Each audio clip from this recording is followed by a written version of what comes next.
Chapter 1. The First Drop. The rain started gently, a soothing patter against the windows. But for John, alone in his old, creaky house at the edge of town, it was the beginning of a night he would never forget. The forecast had promised thunderstorms, and he could already see flashes of lightning in the distance. His phone buzzed, a message from his friend, Mark. "Hope you're doing okay. These storms can be nasty. Stay safe." John glanced at the clock. 8 p.m. Still early, but the sky was already pitch black. He checked the locks on the doors and windows, a routine that had become second nature since moving into this isolated property. It had its charm during the day, but nights were a different story. He decided to make a cup of tea, hoping it would calm his nerves. The kettle whistled, and as he poured the boiling water, the lights flickered. Just a power surge, he told himself, but the unease lingered. Settling into his favorite armchair with a steaming mug, John tried to distract himself with a book. The rain grew heavier, the sound now a relentless drumbeat.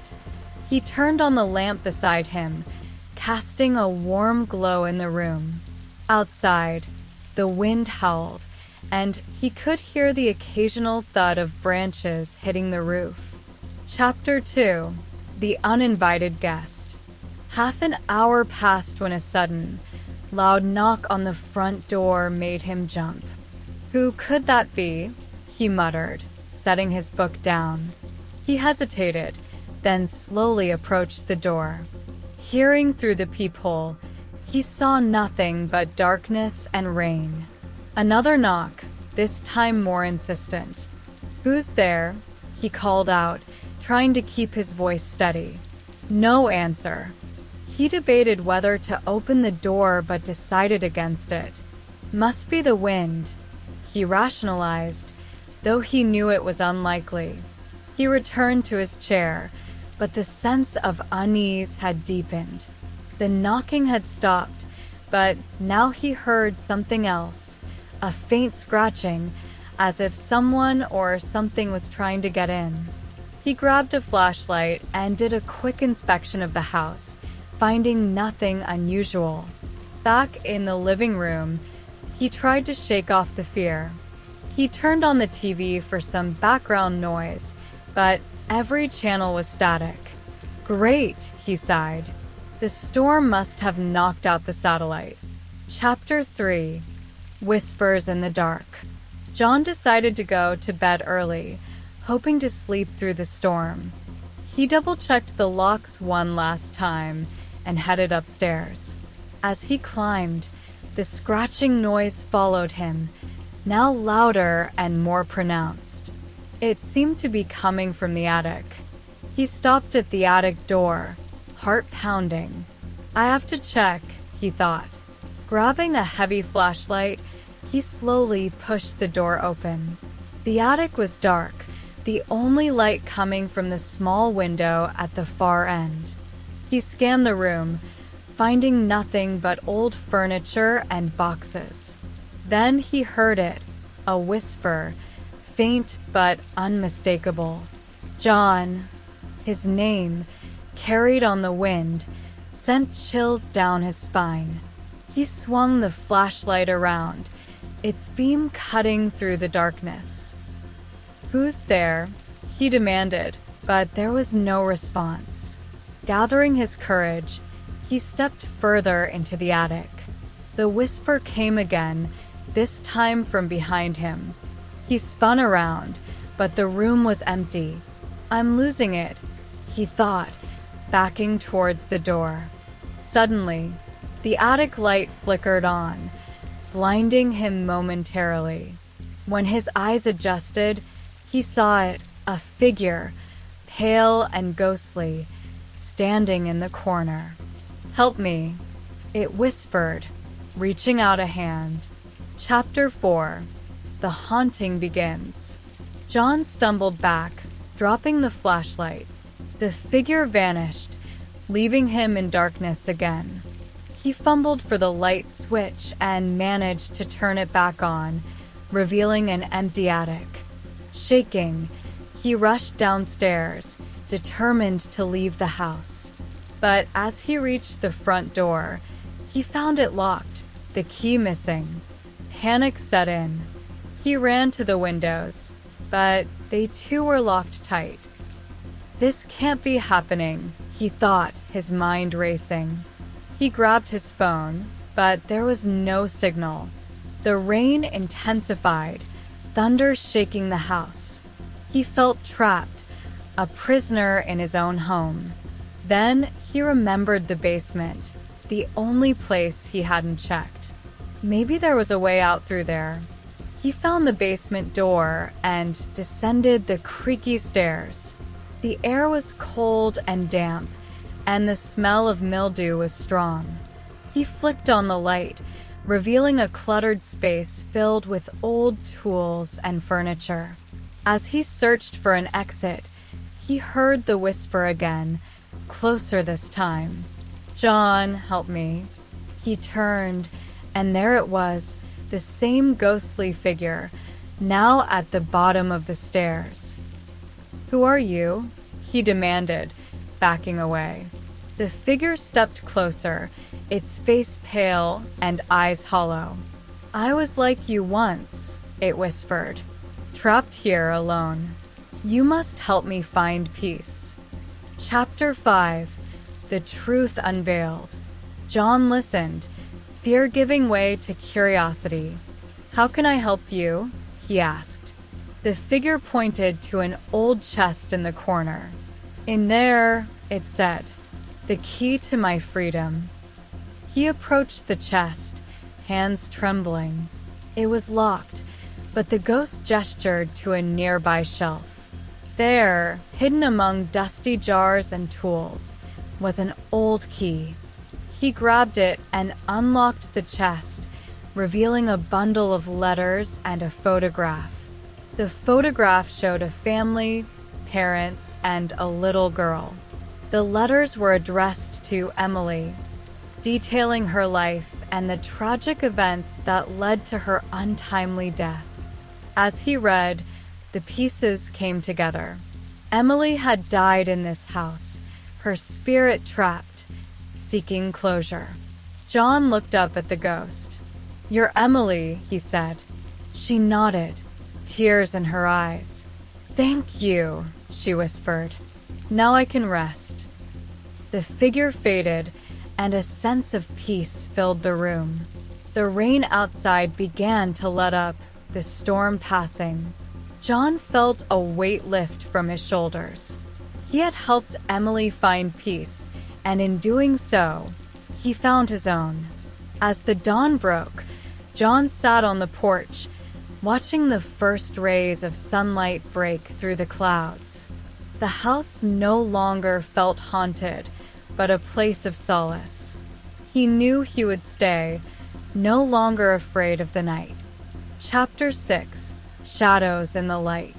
A few months had passed since John's encounter with Emily's spirit.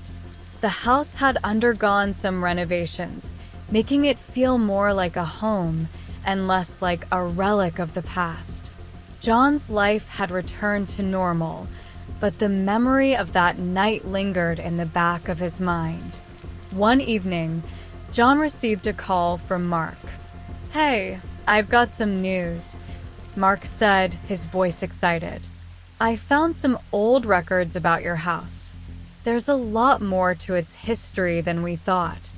Intrigued, John invited Mark over.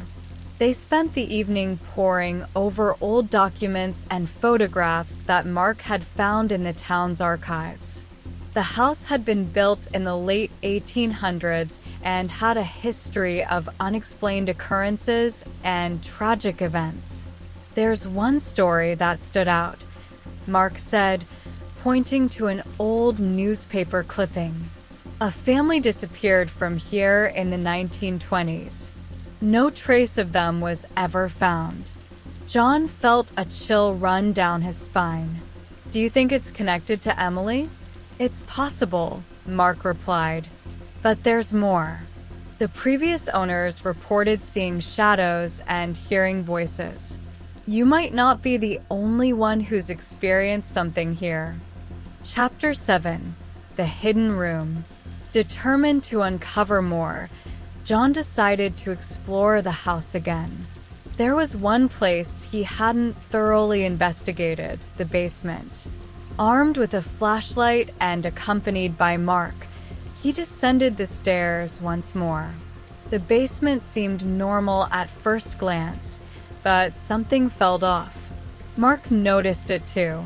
There's something strange about this wall, he said, tapping on the wooden panels. The sound was hollow. John and Mark pried the panels away, revealing a hidden door. With some effort, they managed to open it, revealing a small, hidden room. Inside, they found old furniture, toys, and a diary. The room seemed untouched, as if frozen in time. John picked up the diary and began to read. It belonged to a woman named Sarah, who had lived in the house during the 1920s. Her entries detailed a happy life until one day, the entries abruptly stopped. Mark examined the room and found a small, rusted lockbox. Inside were old letters and photographs, revealing a dark family secret. The family had been involved in occult practices, trying to summon spirits. One ritual had gone terribly wrong, leading to their disappearance. Chapter 8. Echoes of the Past. As John read Sarah's diary, he felt a connection to her, much like he had with Emily. The diary's final entry described a strange occurrence. We heard whispers, and shadows moved in the night. My family is gone. I am alone. If anyone finds this, please help us. The air grew colder, and the room seemed to close in around them. John felt a presence, a lingering sadness. Sarah, if you're here, we want to help, he whispered. A gust of cold air blew through the room, extinguishing the flashlight. In the darkness, John heard a faint voice. Help us. It was Sarah, her voice filled with despair. Mark relit the flashlight, and they saw a figure in the corner, Sarah, pale and ghostly, much like Emily. Please free us, she pleaded, pointing to the letters. John realized what he needed to do. The letters detailed a way to break the curse that had trapped the spirits. It involved a ritual, one that required courage and compassion. Chapter 9. The Ritual. John and Mark prepared for the ritual, gathering the necessary items from the hidden room. They followed the instructions in the letters, performing the ceremony in the basement where the spirits seemed strongest. As they chanted the words, the air grew thick with energy. Shadows moved, and whispers filled the room. John could see Sarah and her family, their faces etched with hope and fear. The final step required John to confront the darkness within himself, to show the spirits that he was worthy of their trust. He spoke of his fears, his regrets, and his hopes for the future. He promised to honor their memory and to protect the house from further harm. With the final words of the ritual, a blinding light filled the room. The spirits of Sarah and her family began to fade, their faces peaceful. "Thank you," Sarah whispered, her voice barely audible. "We are free." Chapter 10. A New Dawn. The next morning, John and Mark sat on the porch, watching the sunrise. The house felt different, lighter, as if a great burden had been lifted. "You did it," Mark said, clapping John on the back. You gave them peace. John smiled, feeling a sense of fulfillment. I couldn't have done it without you, he replied. This house, it's more than just a place. It's a part of history, and now it's a part of me. Life returned to normal, but John knew that the house still held secrets, stories waiting to be discovered. He decided to document his experiences, hoping to share the history and mystery of the old house with others. As the days turned into weeks and weeks into months, John continued to explore, uncovering more about the house and its past.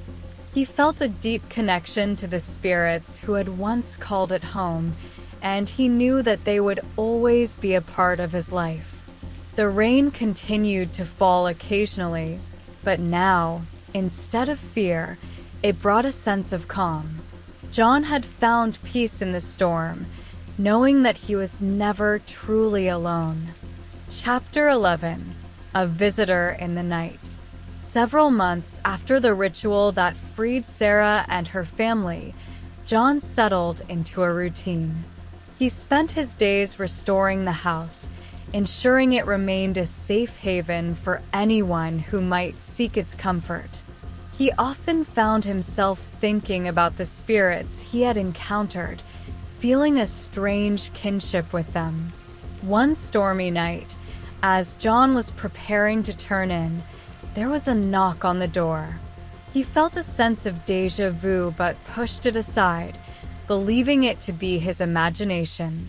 The knock came again, louder and more urgent. John approached the door cautiously, peering through the peephole. A young woman stood on the porch, drenched from the rain. He opened the door, and she looked up, her eyes wide with fear. "Please, can I come in?" she pleaded. "I think someone's following me." John stepped aside, letting her in. "Of course. What happened?" She took a moment to catch her breath. "My name is Lisa. I was driving home when my car broke down a few miles from here. I started walking, hoping to find help, but I felt like someone was watching me. Then I saw your house and I'm sorry to bother you." "It's no bother," John reassured her. "You're safe here. Let me get you some dry clothes and a warm drink." Chapter 12: The Watcher. As Lisa warmed up by the fire, John listened to her story. She had recently moved to the area for a job and didn't know many people. Her fear seemed genuine, and John couldn't shake the feeling that there was more to her story. "I've been feeling like someone's been watching me for weeks," Lisa admitted, her voice trembling. "At first, I thought it was just my imagination, but tonight, I'm sure of it." John offered her a room for the night, assuring her that she was safe. After she had settled in, he sat by the fire, thinking about the strange events that seemed to follow him. He couldn't help but wonder if the house was drawing people with unresolved issues, much like himself. In the middle of the night, John awoke to a noise. It was faint, like a whisper carried on the wind. He got up and walked through the house, finding Lisa standing in the hallway, staring at a spot on the wall. "Lisa, are you okay?" he asked gently. She turned to him, her face pale. "I heard a voice. It was calling my name." John felt a chill. "Let's check it out together." Chapter 13: The Hidden Message. They followed the sound to a small closet under the stairs. John opened the door, and the whisper grew louder. Inside, they found a loose floorboard. With some effort, they pried it up, revealing a hidden compartment. Inside the compartment was an old, leather-bound journal. John opened it, and the pages were filled with handwritten notes and sketches. It belonged to a previous owner of the house, a man named Thomas. The entries detailed his obsession with the occult and his attempts to contact the spirit world. One entry caught John's attention. May 15th, 1925. The ritual failed. We summoned something we couldn't control. It's still here, watching, waiting. We must find a way to send it back before it's too late. John's heart raced as he read the words. I think this might explain the feeling of being watched, he said. Thomas tried to summon a spirit, but he ended up summoning something else. Lisa looked terrified. What does that mean for us? It means we need to finish what Thomas started and send it back, John replied, determination in his voice. Chapter 14. The Final Confrontation. John and Lisa spent the next few days researching the rituals and symbols in Thomas's journal. They gathered the necessary items and prepared for the ritual, hoping to banish the entity that had been summoned so many years ago. On the night of the ritual, the storm was at its peak. Thunder rumbled and lightning illuminated the house in brief, blinding flashes. John and Lisa set up the ritual space in the basement, using the symbols and incantations from Thomas's journal.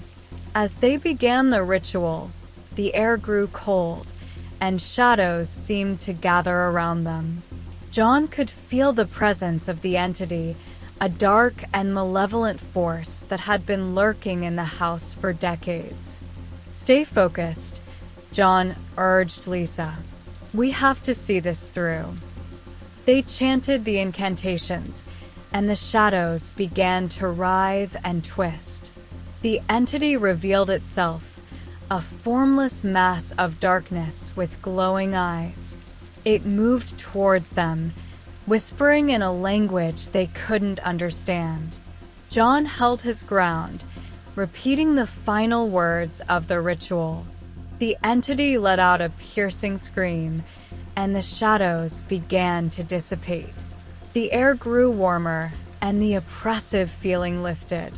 It's working, Lisa cried, her voice filled with hope. With one final chant, the entity vanished, leaving the room silent and still. John and Lisa looked at each other, exhausted but relieved.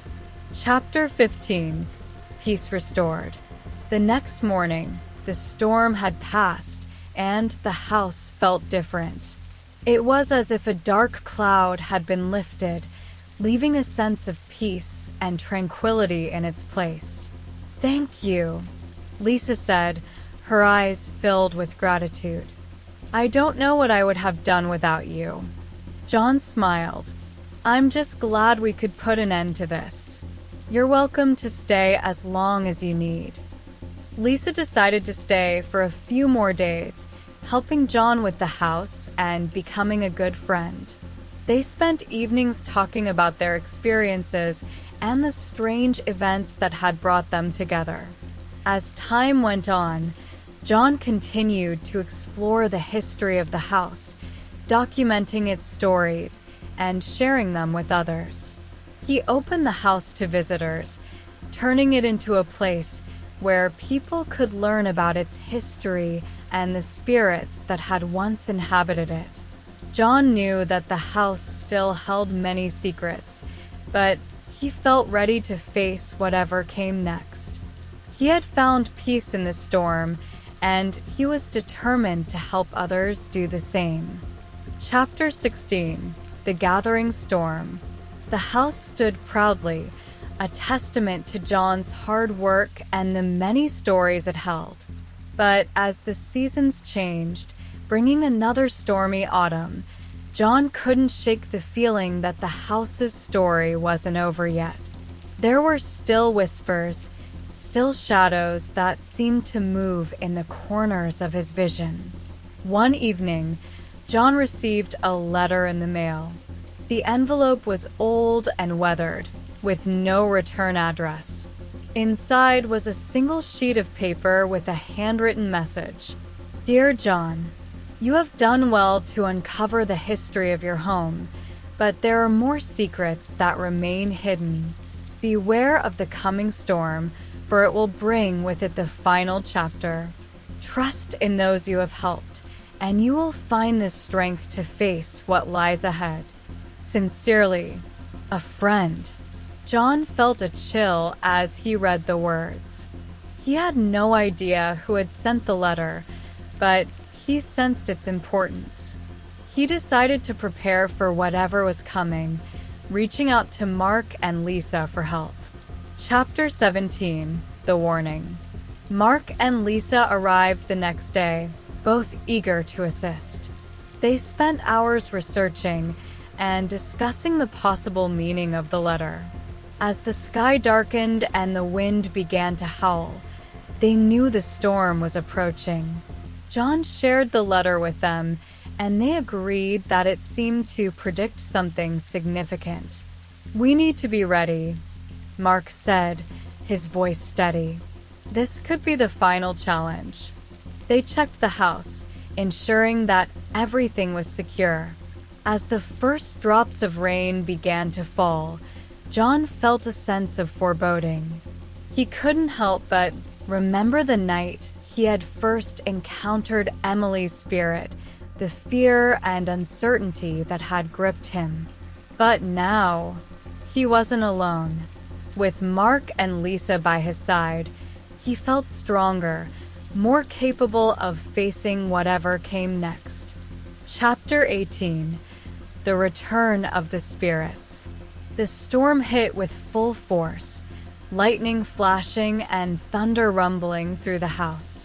As the wind howled outside, John, Mark, and Lisa gathered in the living room, the fire casting flickering shadows on the walls.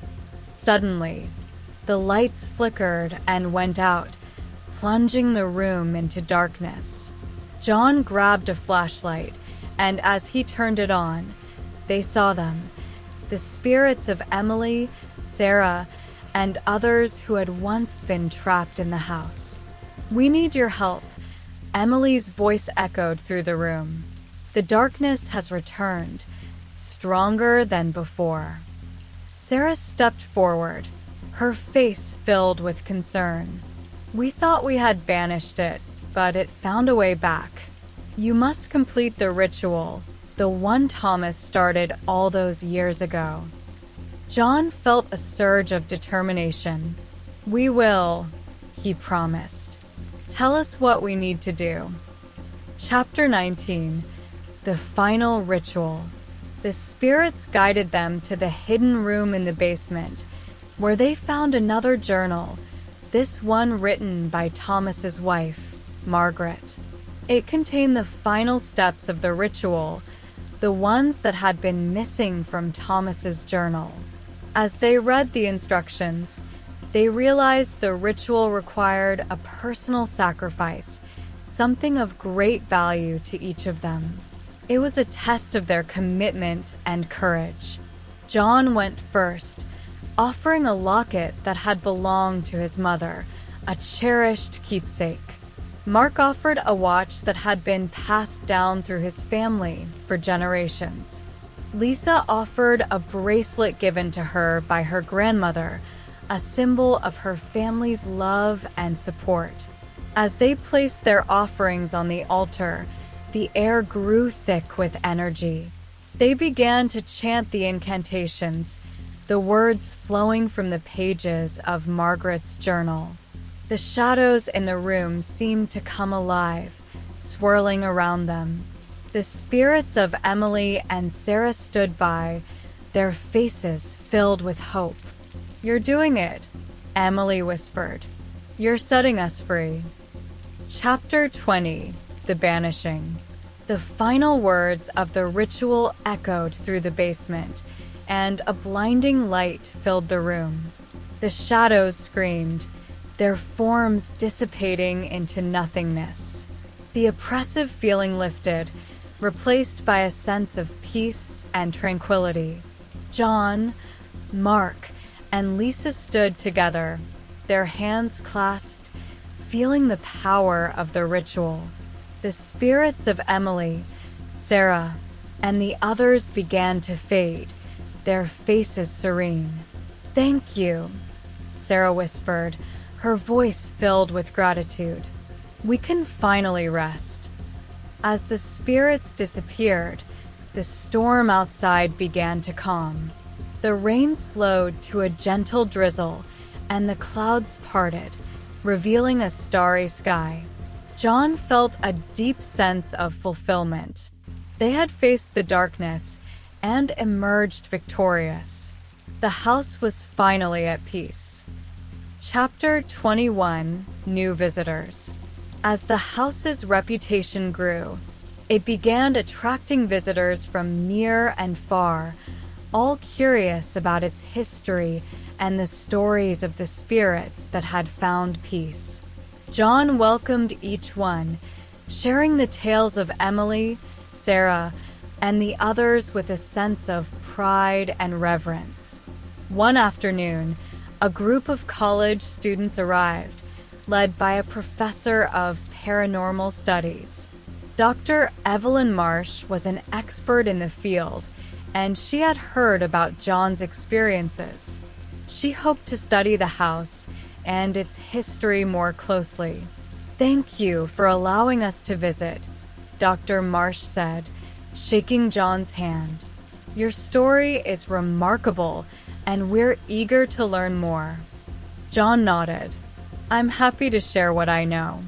The house has a lot to tell, and I think you'll find it fascinating." As they toured the house, Dr. Marsh and her students took notes and photographs, asking John questions about his experiences. They were particularly interested in the rituals and the journal of Thomas and Margaret. Chapter 22: The Unseen. That night, as the storm clouds gathered once again, the group gathered in the living room, eager to hear more about the final ritual that had banished the dark entity. John recounted the events in detail, emphasizing the importance of the personal sacrifices they had made. Dr. Marsh listened intently, her eyes shining with curiosity. "It's incredible," she said. "The power of those rituals, the connection to the spirits. It's like nothing I've ever encountered." As they talked, the lights flickered, and a cold breeze swept through the room. The atmosphere grew tense, and John felt a familiar chill. "Something's here," he said, his voice low. The group fell silent, and the whispers began, faint at first, then growing louder. Shadows danced on the walls, and the temperature dropped. John knew the house wasn't done with them yet. "Stay calm," he instructed. "We've faced this before, and we can do it again."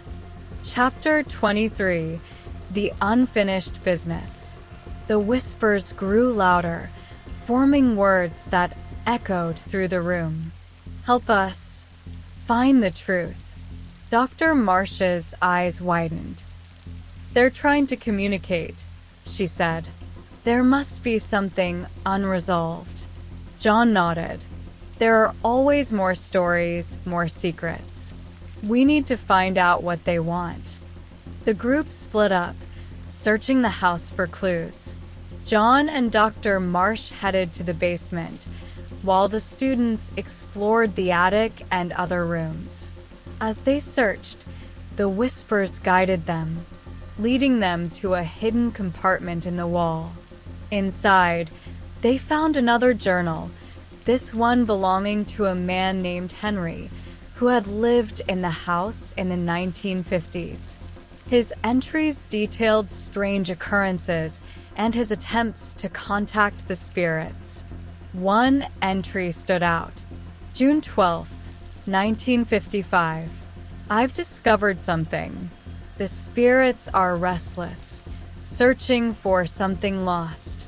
I must find it and set them free." John and Dr. Marsh realized that Henry had been close to uncovering a vital piece of the puzzle. They needed to find whatever he had been searching for. Chapter 24: The Lost Item. As they continued to search, one of the students, Claire, called out from the attic. "I think I found something." John and Dr. Marsh rushed upstairs, where Claire had discovered an old, dust-covered trunk. Inside were personal belongings, including letters and photographs. Among them was a small, intricately carved box. John opened the box, revealing a locket identical to the one he had offered during the ritual. Inside was a photograph of a young woman and a letter addressed to Henry. The letter detailed a love affair and a tragic accident that had separated the couple. "This must be it," John said. "This locket, this story. It's what they've been searching for." Dr. Marsh nodded. "We need to complete the ritual to bring them peace." Chapter 25: The Final Rest. With the locket and the letter, John and the group prepared for another ritual.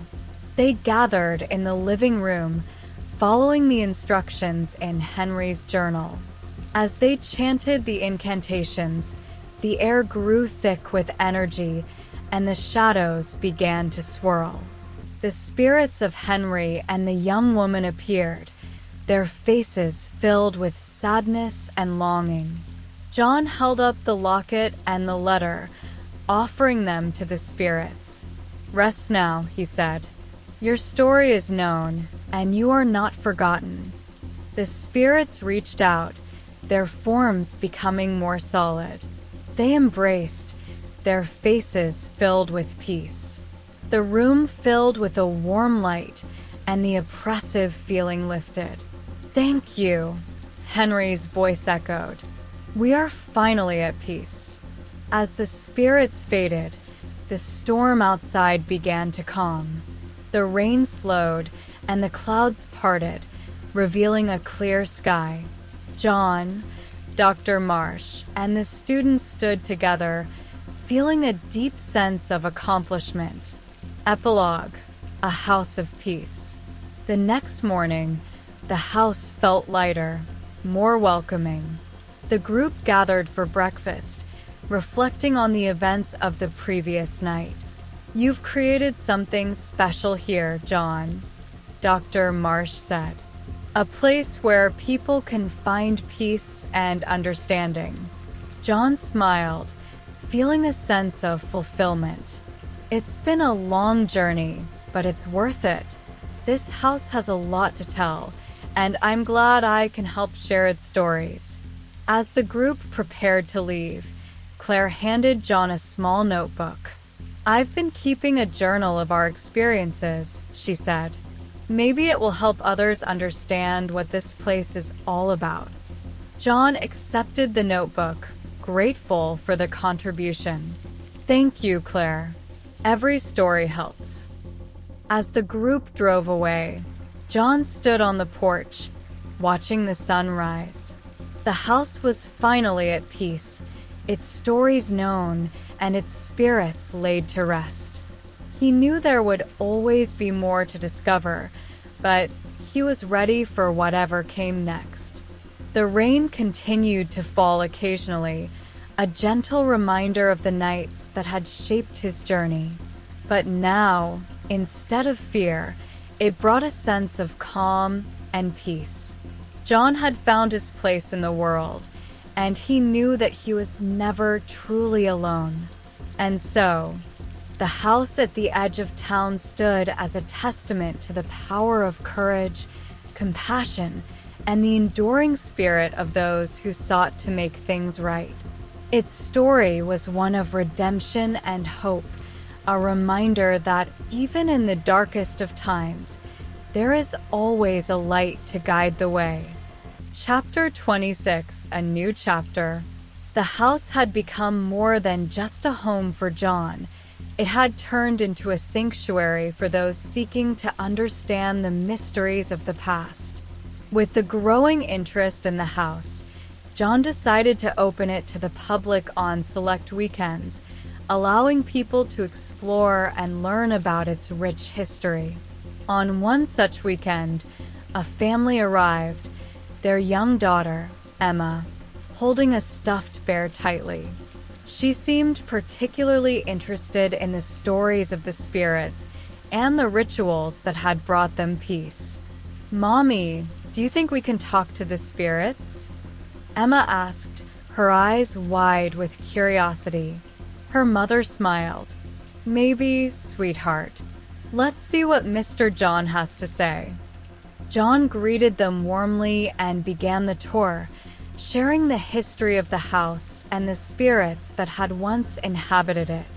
Emma listened intently, her eyes sparkling with wonder.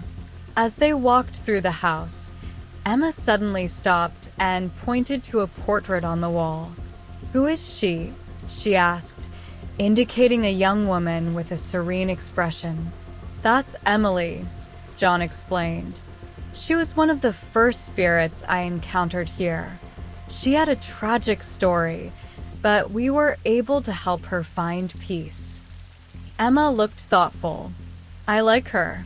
She seems nice." Chapter 27: The Unseen Connection. After the tour, John invited the family to stay for tea. As they chatted, Emma wandered off, exploring the house on her own. She seemed drawn to the attic, where she found an old, dusty toy chest. Inside, she discovered a collection of toys and a small, worn book. She opened the book, revealing a child's diary from the early 1900s. The diary belonged to a girl named Lily, who had lived in the house long before Emily. Emma brought the diary to John, her eyes wide with excitement. "Look what I found." John took the diary, carefully flipping through the pages. Lily's entries detailed a happy childhood filled with adventures and imaginary friends. But as he read further, the tone changed, describing a mysterious illness that had taken her life at a young age. "This is incredible, Emma," John said. "You found another piece of the house's history." Emma beamed. "Can we help her too?" John nodded. "I think we can. Let's see if we can find out more about Lily and what she needs to find peace." Chapter 28: The Search for Lily's Story. Over the next few days, John and Emma worked together to uncover more about Lily's story. They searched through old records, talked to local historians, and explored the house for any hidden clues. As they pieced together the details, they discovered that Lily had been a bright and imaginative child who loved to play in the attic. Her parents had been heartbroken by her sudden illness, and they had preserved her room just as it had been, hoping to keep her memory alive. John realized that Lily's spirit might still be in the house, drawn to the place she had loved so much. He decided to conduct a small ritual, hoping to communicate with her and offer her the peace she deserved. Chapter 29: A Child's Spirit. One evening, as the rain gently tapped against the windows, John and Emma gathered in the attic. They had set up a small altar with some of Lily's favorite toys and the diary that Emma had found. "Are you ready?" John asked Emma.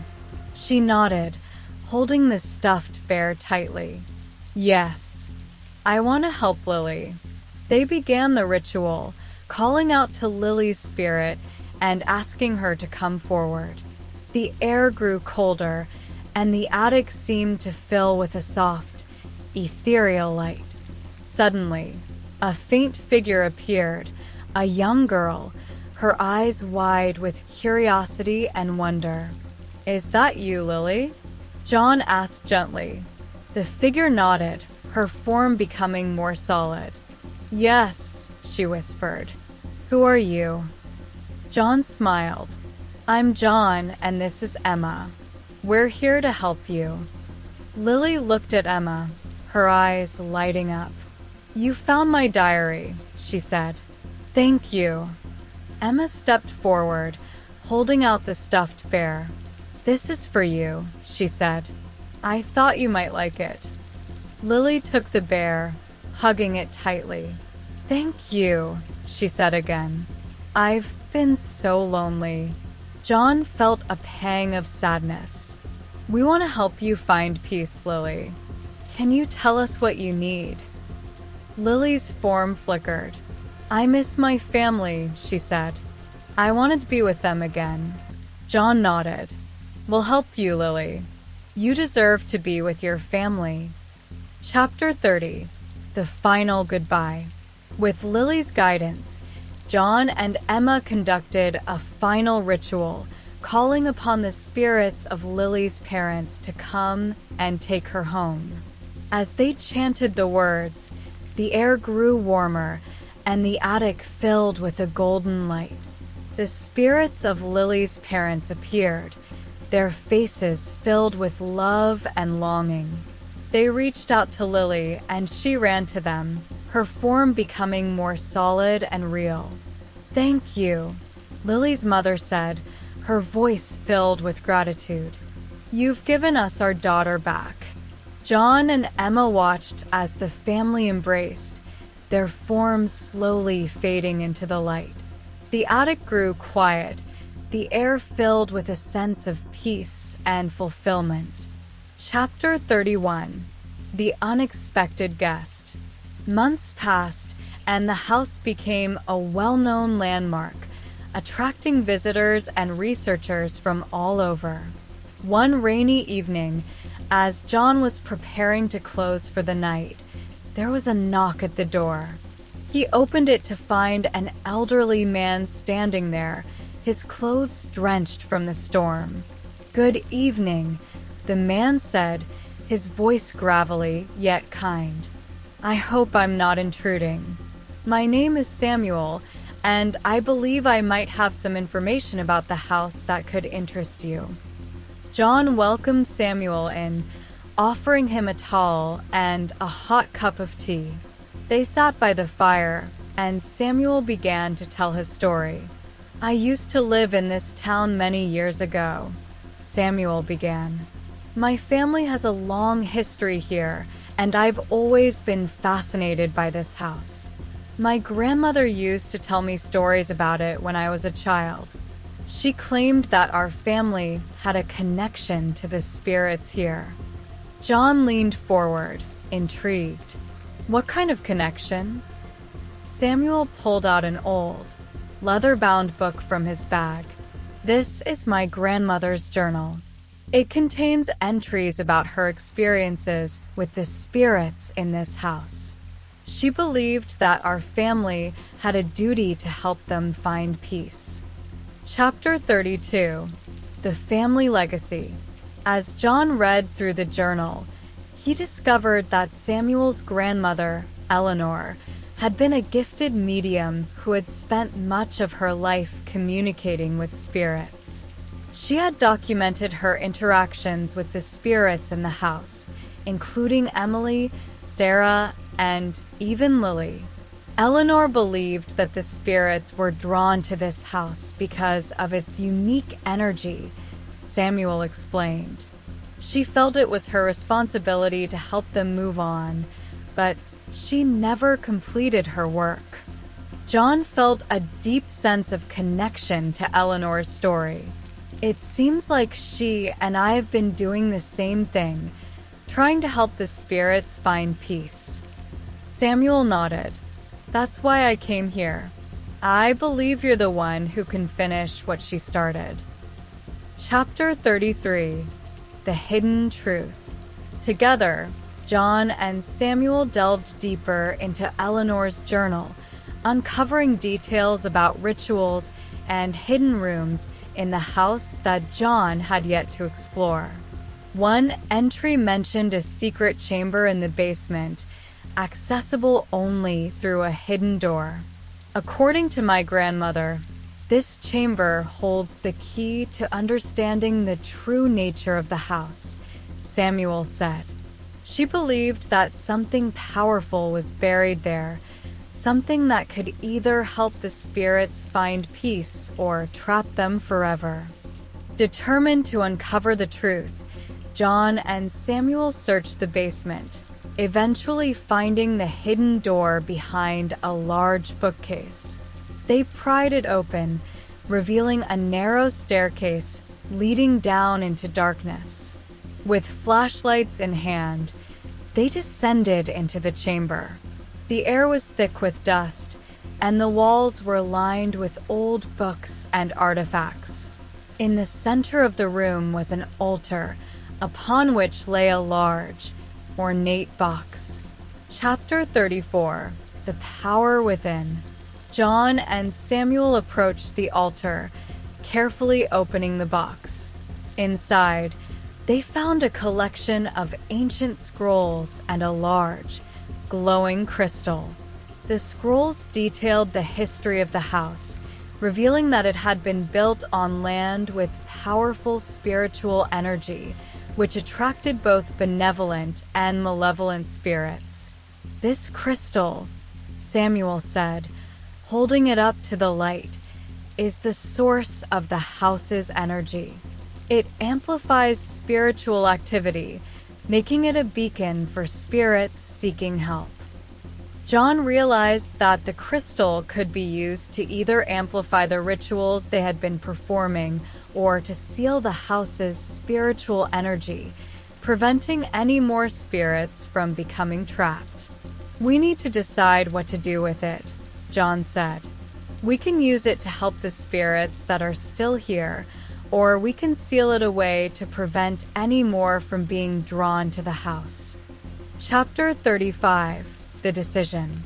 John and Samuel spent the night discussing their options, weighing the potential benefits and risks of each choice. They both felt a deep responsibility to the spirits that had already found peace in the house. In the end, they decided to use the crystal to enhance the rituals, hoping to help any remaining spirits find peace while ensuring that the house would not become a trap for future spirits. They performed a final, powerful ritual, using the crystal to amplify their intentions. The house seemed to hum with energy, and the air grew warm and inviting. As they chanted, the spirits of those who had not yet found peace began to appear, drawn to the light. One by one, the spirits stepped forward, their faces filled with hope and gratitude. Emily, Sarah, Lily, and many others who had once been lost now found their way to the light, their forms dissolving into the warm glow of the crystal. Chapter 36: A New Dawn. The next morning, John and Samuel stood on the porch, watching the sunrise. The house felt lighter, more peaceful than ever before. The oppressive feeling of unfinished business was gone, replaced by a sense of fulfillment and calm. "You did it," Samuel said, his voice filled with admiration. "You completed my grandmother's work and brought peace to this house." John smiled, feeling a deep sense of accomplishment. "We did it together. This house has been a part of so many lives, and now it can finally be a place of peace and healing."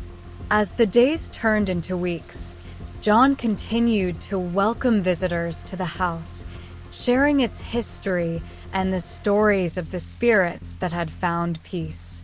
He knew that there would always be more to discover, but he was ready for whatever came next. The rain continued to fall occasionally, a gentle reminder of the nights that had shaped his journey. But now, instead of fear, it brought a sense of calm and peace. John had found his place in the world, and he knew that he was never truly alone. And so, the house at the edge of town stood as a testament to the power of courage, compassion, and the enduring spirit of those who sought to make things right. Its story was one of redemption and hope, a reminder that even in the darkest of times, there is always a light to guide the way. Chapter 37: The Scholar's Arrival. With the house's newfound peace and the crystal safely enhancing its spiritual energy, John thought the most significant chapters of the house's history had been written. But destiny had more in store. One crisp autumn morning, a letter arrived from Dr. Evelyn Marsh, the professor of paranormal studies who had visited months before. Dear John, I hope this letter finds you well. Since our visit, my students and I have continued our research, and we've uncovered some fascinating new information about your house. We believe there is yet another layer of its history that remains untold.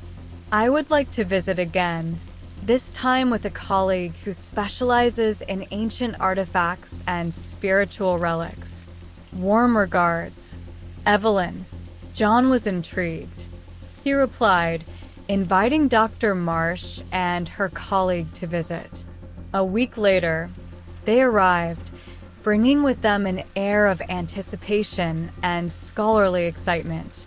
Dr. Marsh introduced her colleague, Dr. Alexander Reed, a distinguished archaeologist with a particular interest in spiritual artifacts.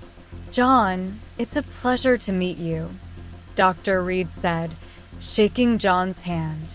I've heard remarkable things about this house and your work here. Chapter 38: The Artifact Connection. Dr. Reed and Dr. Marsh shared their findings. We believe that the crystal you found is part of a larger set of artifacts, each with unique properties, Dr. Reed explained. These artifacts were created by an ancient civilization known for their advanced understanding of spiritual energy. Dr. Marsh added, "We found references to a powerful artifact that could unify these energies, potentially turning this house into a place of unparalleled spiritual significance." John felt a mix of excitement and apprehension. What do we need to do? Dr. Reed smiled. First, we need to locate the other artifacts. Our research suggests that they might be hidden in locations with similar spiritual energy. We've identified 3 potential sites nearby. Eager to continue the journey of discovery, John agreed to join them on the search. Chapter 39: The First Site. Their first destination was an old, abandoned church on the outskirts of town. According to Dr. Reed's research, the church had once been a site of pilgrimage due to its reputed healing powers. As they explored the church, they found a hidden chamber beneath the altar. Inside, they discovered a small, intricately carved stone, glowing faintly with the same light as the crystal in John's house.